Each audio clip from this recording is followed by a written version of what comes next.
What are your kids going to be for Halloween, Carlos? I don't know. They have really obscure, shows and books that they like. And so they pick, random characters that I've never heard of. No one's like Iron Man or something. What are your kids going to be, Ross?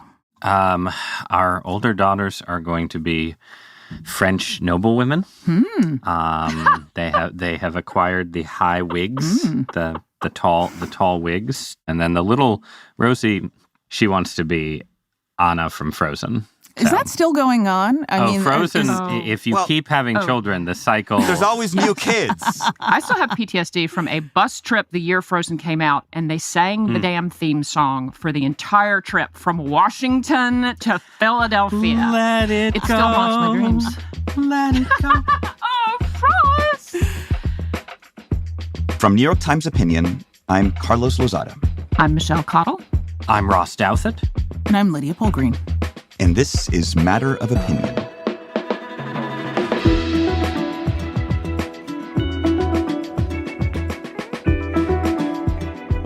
At a moment when our political system is a mess, when our world is at war and our planet is at risk, a nation turns its lonely eyes to technology, to innovation, to Silicon Valley, as if all that might yet save us.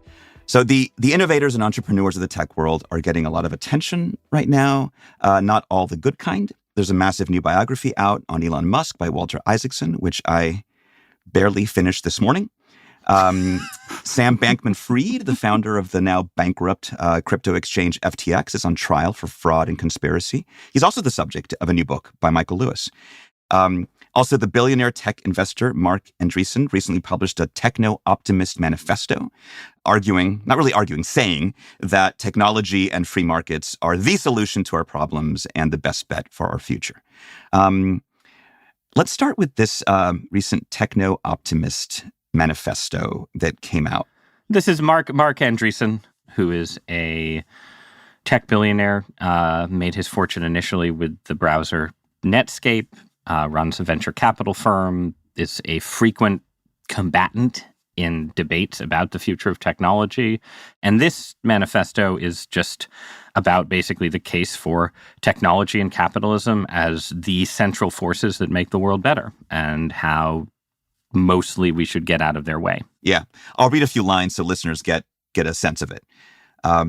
We believe markets are an inherently individualistic way to achieve superior collective outcomes.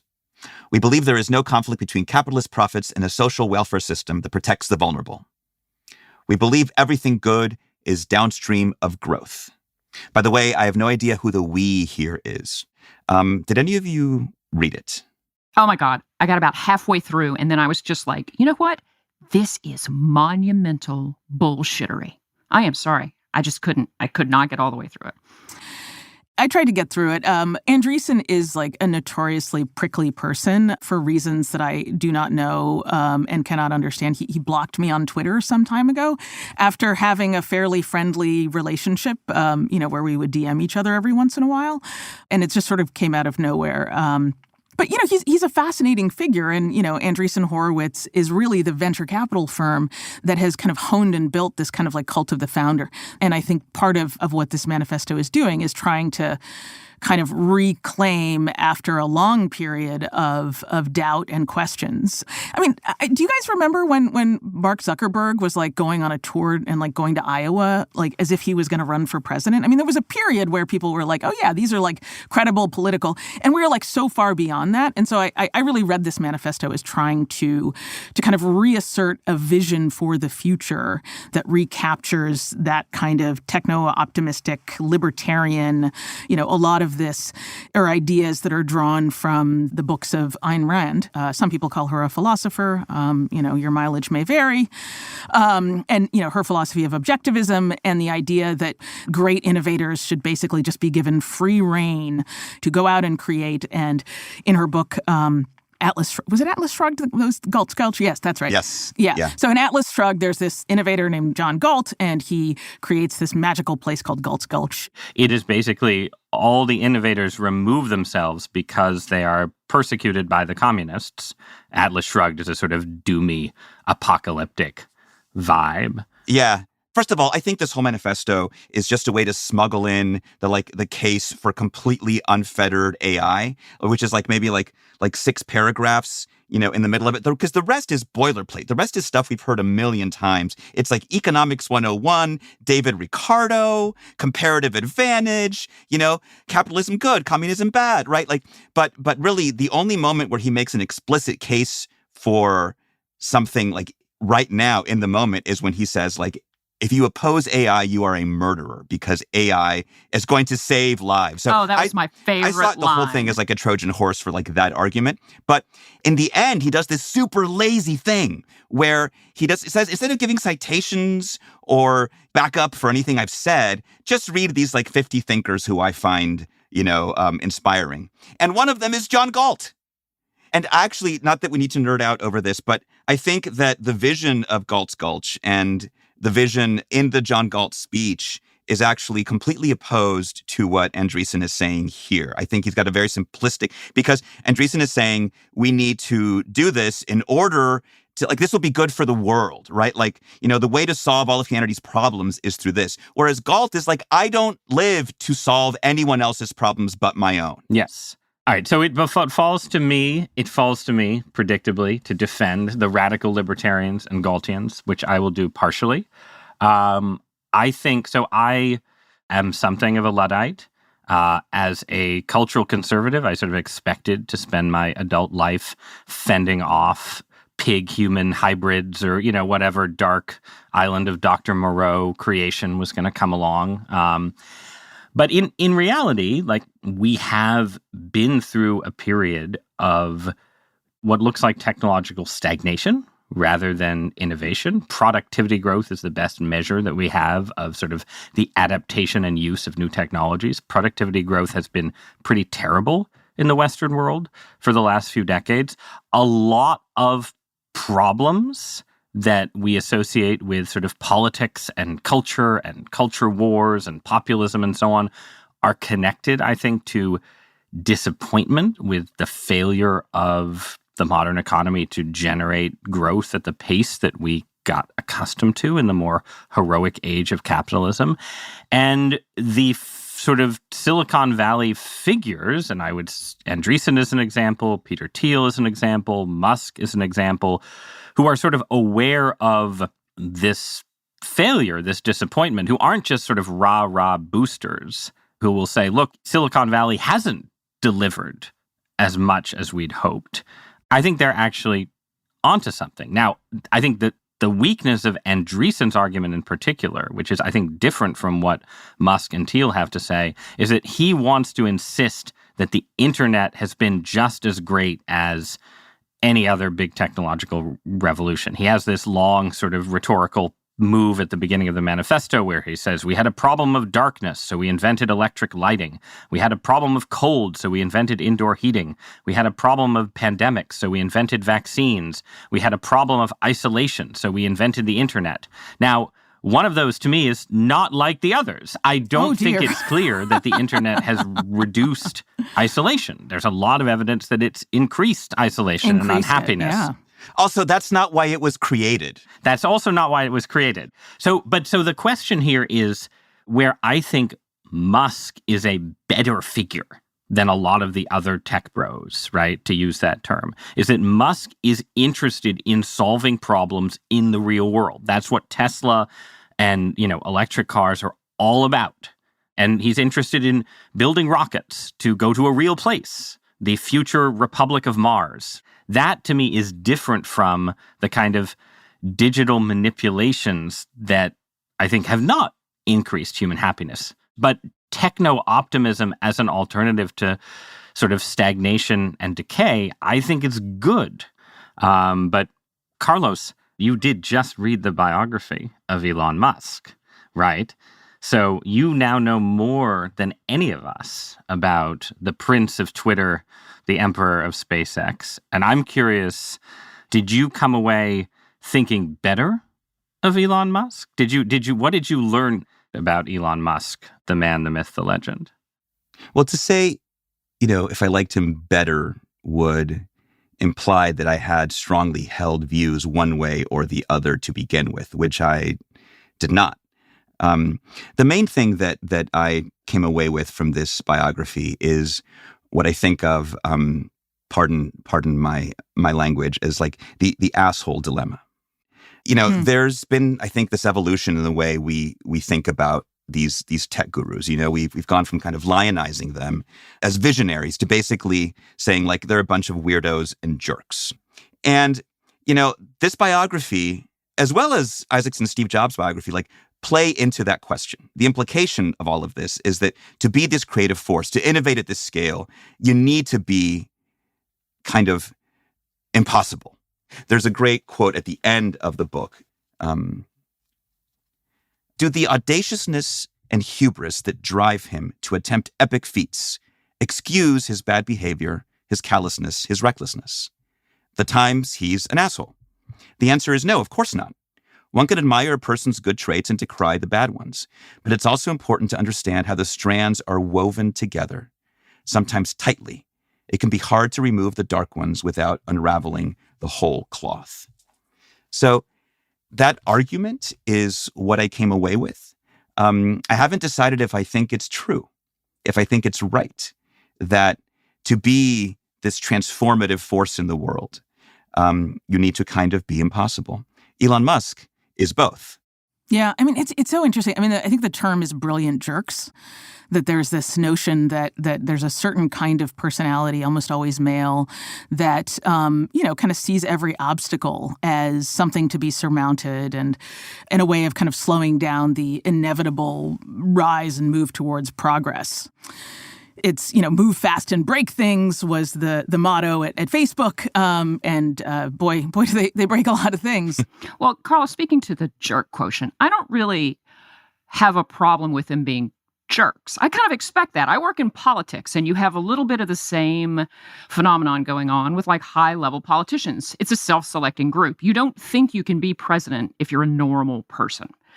What I do have a problem with is kind of the rush to worship these people by outside groups and individuals, whether you're talking about investors or other dorky tech bros sitting in their parents' basement playing video games. And that's when you run into what I think is the real problem, when you have a group of people who have proved themselves to be successful in a particular area, whether you're talking about a website that lets you talk to other people or an electric fleet of cars. And then suddenly you manage to convince everybody that you're a genius about everything, that you can take on all the world's problems in any area.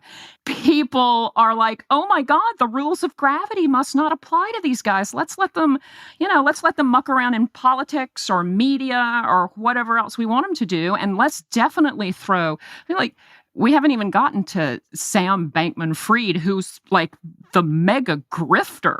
There's a difference between there's a lot to get in, including like I hope that someday we can talk about when bros became this all-purpose pejorative for like any kind of men you don't like in certain fields, like Bernie bros, finance bros, tech bros. Pundit bros are actually the worst. Yeah. Oh yeah. Ross, you and I will be the pundit bros that people can dismiss. The thing about Musk, I mean, there are different phases of Elon Musk, right? Like, actually, there's a moment in this book when someone says, like, Elon's great as long as you get the right Elon. I mean, there's a lot of personalities at work there. But to me, it seemed very different to read about the Elon Musk who built Tesla and SpaceX and the Elon Musk who bought Twitter. The Elon Musk who bought Twitter, I mean, that literally felt like an impulse purchase. It's like, oh, I'll join the board. Screw it. Maybe I'll just buy the thing, Yet the Elon Musk who built Tesla and SpaceX was actually one who explicitly told his employees, like, break every rule, Michelle, except the laws of physics. That's all that actually matters here. And so when we look at the contributions of these, brilliant jerks or whatever we want to call them, there's a moment when they kind of like start believing their own hype. And that's where you see something like the Twitter purchase. But it's actually the least interesting part of the Isaacson book, The most interesting part is how we kind of built these companies on the backs of many, many, many failures. Yeah. I mean, it's interesting because I think that one of the things that I've been thinking about is just sort of the power that these like tech titans have and the sort of almost state-like power that they exercise. So I've been listening to a podcast called Empire, and that's hosted by a couple of historians, and it's sort of all about the British Empire. And so I've been listening to a series of episodes about the East India Company. And, the East India Company essentially was a private company that colonized India. I'm really, really simplifying the story here. And people there got real rich in the 18th century, and then they'd go back to Britain, use the money that they earned, and get themselves elected to parliament. Huge numbers of parliamentarians were getting money and donations from, people who'd gotten rich for the East India Company. But they weren't exercising state power, right? I mean, this was like literally a private company that was occupying a huge territory, in the name of Britain, but actually in the name of private shareholders. And it just felt so resonant to me to the role that someone like Elon Musk is playing in our world right now. In addition to SpaceX and Tesla, he has Starlink, this internet provider that has been really crucial, for example, in places like Ukraine. Oh, wait. Before you go on, explain specifically. I know what you're talking about, but explain specifically what he did that ticked everybody off with Ukraine and Russia. Right. The Ukrainians asked in September 2022 for Starlink's support to be extended in a way that would let them or make it easier for them to attack Russian naval vessels based in Crimea, in Sevastopol. And Musk was concerned that this would lead to an escalatory response from Russia. He's been very vocal about his anxieties about nuclear war. Yeah. And some people have, been critical of the decisions that Musk has made around connectivity. I think he would argue that he's trying to prevent the United States, the world being plunged into World War III. But I think it's fair to say that he is sort of exercising this kind of state-like power. Right. And I want to talk more about the kind of power that these corporations and tech leaders wield. But first, let's take a quick break.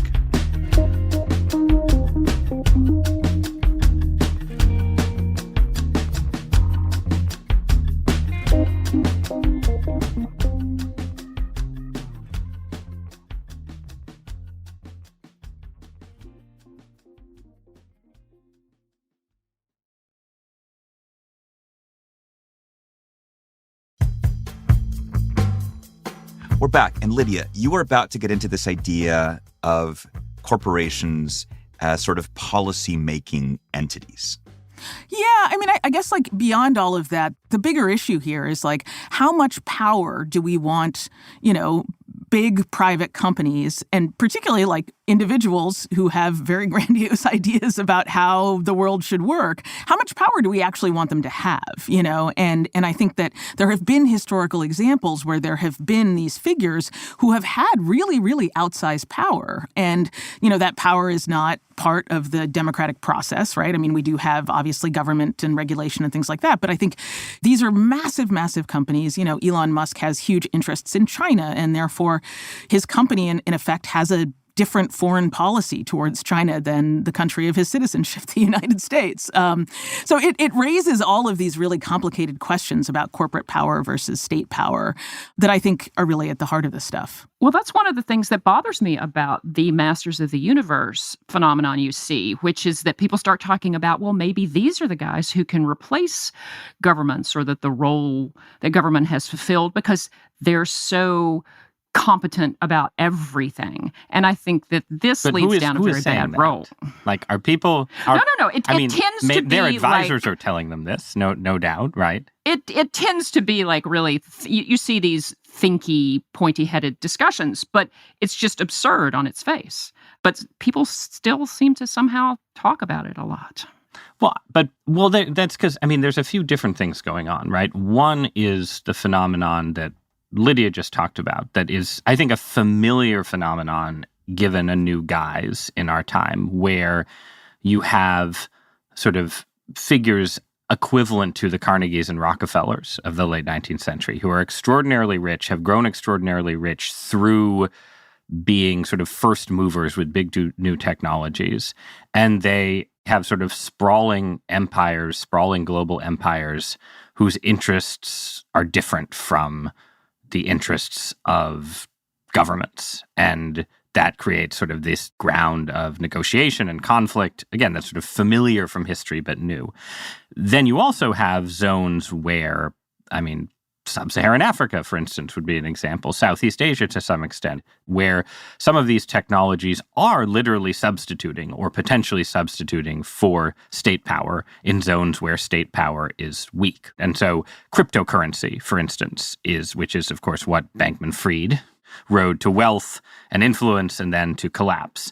Cryptocurrency is, I think, vastly overstated as a potential medium of exchange for citizens of the United States or Europe. It's mostly useful if you're a criminal, right? In those environments. But in environments where state capacity is weak and local currencies are volatile and so on, cryptocurrency, it is, if you run a cryptocurrency, if Facebook had managed to get Libra, their big cryptocurrency project, going, they could have been effectively the banker of Congo or Zimbabwe or Myanmar or something like that's, I think, a new phenomenon. But then the final one I want to bring up is just the fact that part of what makes these things interesting, and Meta is, I think, the biggest example of this, is it's like if the East India Company had not colonized India, but had invented a new space in which people could sort of live parts of their lives subject to the rules of the East India Company. That's what social media networks have been. They're like new spaces that people inhabit and become very invested in. What are the rules here? What are the laws here? How can you get punished here? And obviously with Meta and virtual reality, Mark Zuckerberg is trying to build the most immersive possible version of this in which we could all just sort of live. Don't move to India, move to Facebook's virtual reality where Zuckerberg is the emperor. And that is, I think, potentially the most novel thing and the place in which these leaders could theoretically command sort of more godlike power. But I think there's also kind of a critique of capitalism as currently practiced in this, right? Which is that a capitalism that is focused on maximizing shareholder value alone leads you to creating internet companies that create middlemen rather than genuine innovation. And I think, I've been thinking a lot about Airbnb, right? Because it's been in the news lately, and in New York, it's de facto banned. And Airbnb is in a bit of a crisis because it seems like this big disruptive innovation, but Airbnb has revolutionized, quote unquote, the hospitality industry by essentially avoiding all risk and putting all of the costs and expenses onto the consumer and the provider of the service while taking a cut of what's in the middle. And that's, just kind of like mercantile capitalism, essentially. And so I think that it's also sort of just thinking really in very concrete ways about the incentives that are created by the way that we do capitalism now, that in some ways kind of militate against the sort of thingness and that the actual building of things, because there's just so much money to be made in manipulating various forms of virtual stuff. And so I think that needs to be a part of the conversation too. So taking it back down to the human level too, Ross, if you want to take Musk, okay, great. You have this guy. He thinks big. He does some cool stuff. And then he starts to believe his whole cult-like status and his I'm more than a mere mortal. And so he does something incredibly stupid, like drop $44 billion on a social media site that not just ruins that social media site, but starts to tank the value of his real businesses. So that is part of the danger. I think that with Musk, to me, Musk buying Twitter is an example of someone deeply invested in real innovation getting sucked into the virtual. So in that sense, I agree. I think it's a sort of waste of who Elon Musk is and what he does for him to be sucked into the desperate manipulation of my attention, right? Let's be frank here. All of our attention in order to write and fix Twitter's financials. I do think that's still, though, somewhat different from, a figure like Sam Bankman-Fried, who from the start is sort of, frankly, totally upfront about the idea that he's just manipulating virtual stuff in order to make a lot of money, which he then frames as sort of doing good for humanity via the philosophy of effective altruism, right? But there never was any there with SBF Pure grifter. Well, no, I mean, Michael Lewis, who was writing a book about him when everything fell apart, still believes to some extent in the idea of, the kind of holy innocent of Silicon Valley, right? Well, but I think I just want to come back to this sort of like these questions of like capitalism and democracy, right? I mean, I think, our society is built on the idea that democracy is the best system of government that we know about, and that capitalism, somewhat tempered by, relatively light regulation, that combination of things is actually like what's going to produce the greatest amount of good for the greatest number of people. That's like how I grew up. And that's the sort of like America, the innovative, like golden frontier, like charging towards the future country. And I think that the tensions that have come up with these sort of like big tech companies are that, they're too powerful, they're focused on things that actually don't add value and don't increase productivity. And also that capitalism has become so skewed and produced so much inequality, and that growth has not necessarily provided the dividends for ordinary people to see their standard of living increase in the way that you would expect with technology over the ages. And so I think like in the middle of that stew, I think there are big questions to be asked about like the role of capitalism in our, in our society and sort of how it should interact with our democracy. I mean, I think that like when you have someone like Sam Bankman-Fried who's like, I'm just going to make as much money in this like messed up system as I possibly can and name myself as a kind of philosopher king who's then going to find the most efficient way to distribute that, the product of that wealth as a kind of like Robin Hood. That's a very different vision of what it is to be a country, what it is to be a democracy, what it is to have an economy, and what all of those things are for, and what leadership, what citizenship, what all of those things look like. So to me, this is a very profound challenge to the idea of who we are. Underlying this challenge, this dilemma that Lydia lays out is a distinction that this manifesto and that at times some of these tech barons sort of just completely overlook, which is that innovation and progress are not synonymous. Like, new is not the same as better. New is not even the same as good. The sort of like, completely unfettered embrace of technology skips the fact that nuclear weapons are technology. Electric chairs are technology. Pornhub is technology. High fructose corn syrup is technology, right? Like, are these unmitigated goods? They are not. They are not unmitigated goods. This, I can't remember who mentioned. You're more of a firing squad guy, I take it, Carlos. Those are also technology. Very efficient. But this is like a 5,000 word version of like move fast and break things. It's just, it completely avoids any sort of value judgment as to not just what technologies can do, but what they should do, how they are used, how they are abused. Andreessen says that there is no material problem, whether created by nature or by technology, that can't be solved by more technology. Elizabeth Kolbert wrote a fantastic book called Under a White Sky that looks at a million cases in which we end up having to use technologies to try to fix the screw-ups created by our earlier technologies. Rather than going to the original source of our problems, we paper over our papering over.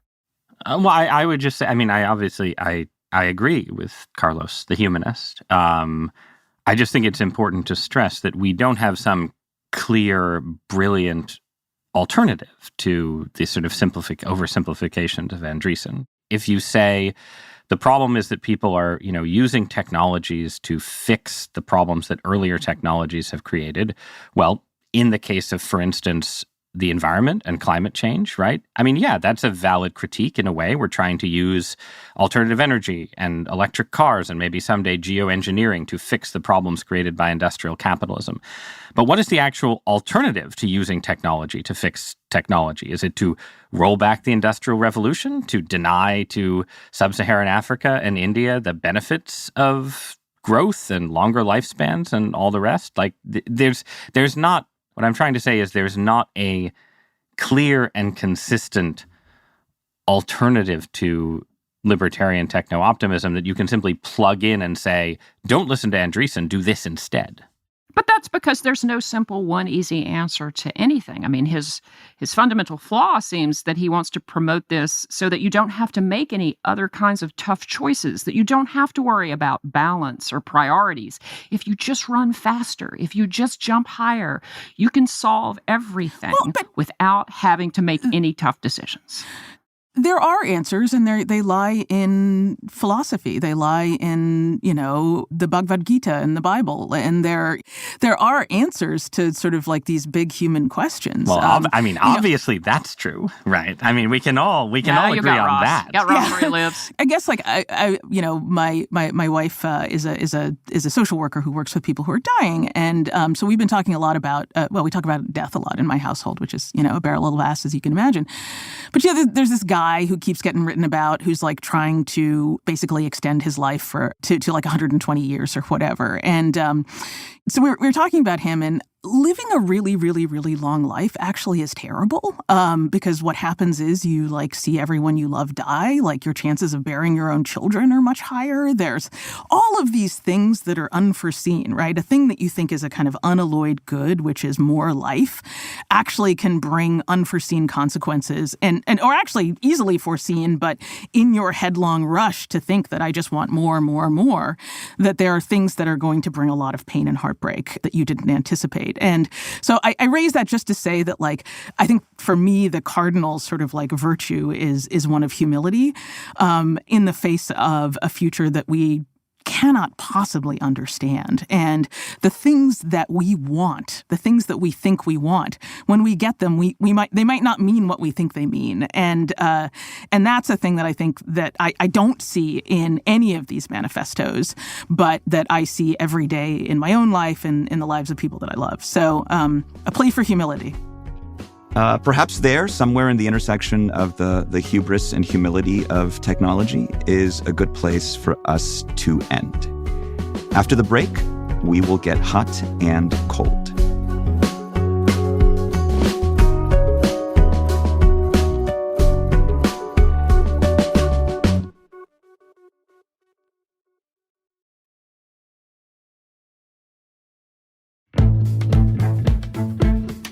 And finally, it is time for Hot Cold.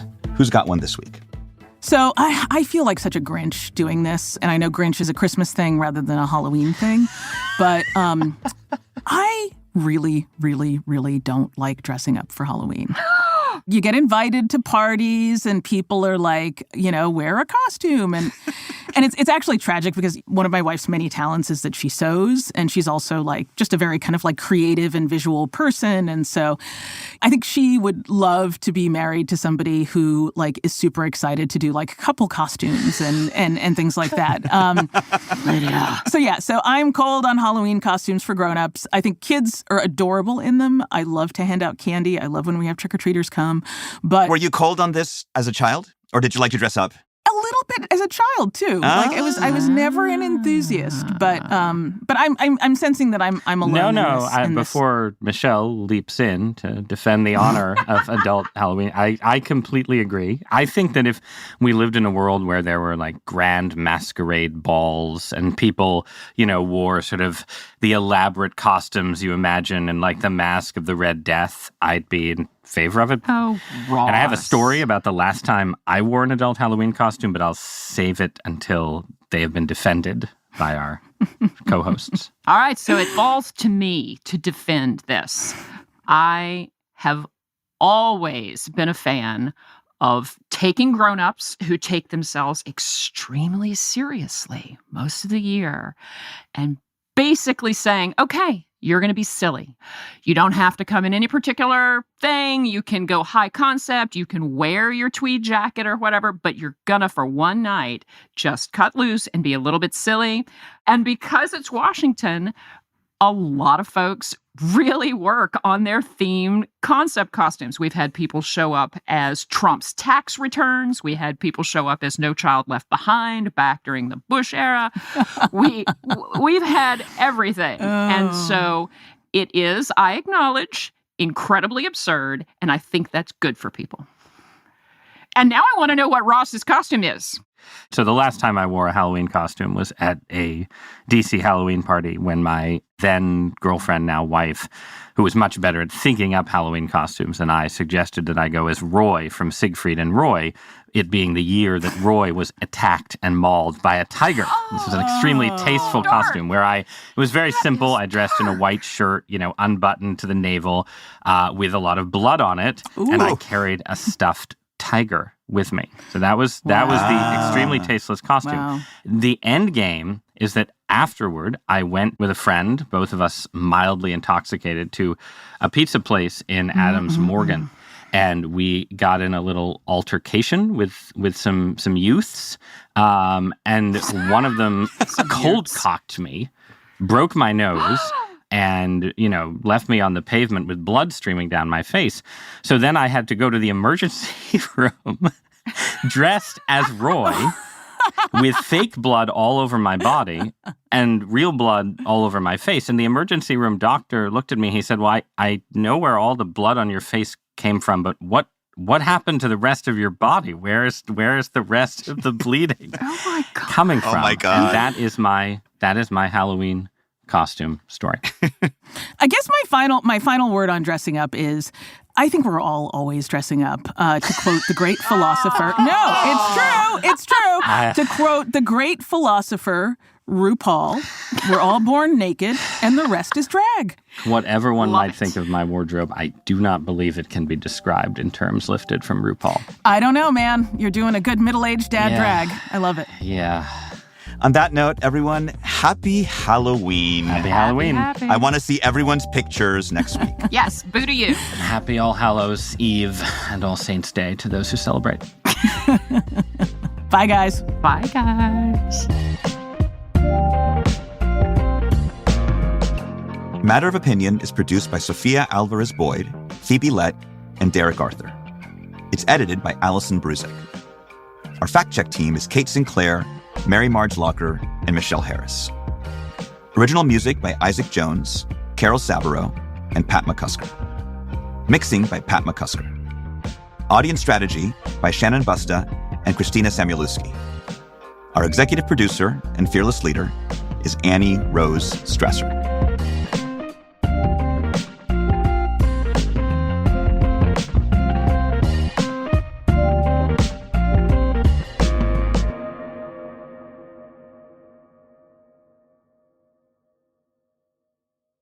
He's a little bit of a fixer-upper. That's a minor thing. Her quote engagement is a flex arrangement. And by the way, I don't see no ring.